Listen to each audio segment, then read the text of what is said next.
Nu? Hej alle sammen, i dag vil vi vise, hvordan man kan træne en hund. Og jeg vil starte med plads, og han kan godt lave lidt fejl. Charlie, nej, sæt dig. Sæt dig. Plads. Nej, plads. Dygtig.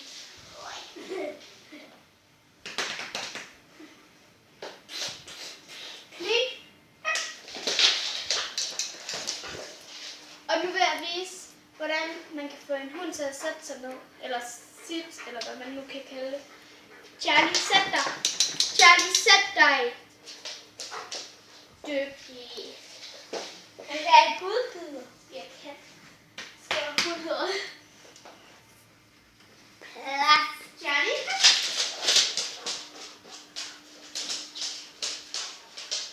Dygtig. Han ved bare, hvornår han skal gå på plads, og hvornår han ikke skal. Charlie, bliv siddende. Bliv siddende.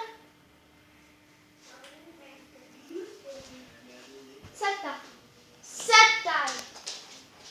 Sæt dig. Nej. Hvor ikke bruge den her gang. Charlie.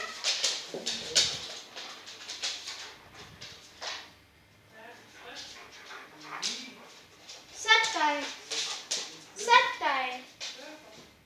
Tak. Charlie. Plads. Nu laver flere af de samme ting, for han ved det. Og for I ved det. Charlie. Læg dig. Læg dig. Jeg sagde læg dig. Sådan træner man en hund. Dæk, Charlie. Ja. Og der er også en video med, hvor vi, der hedder hestevideo. Hestevideoer. Og en, der hedder hundespringning. Og den må I helt vildt gerne gå ind og se, for det vil betyde rigtig, rigtig meget for os. Og giv et like. Hej hej. Husk at give et like. Husk at give et like og kommentere og abonnere. Og skriv, hvad I godt kunne tænke jer, at vi laver for nogle forskellige videoer. Hej!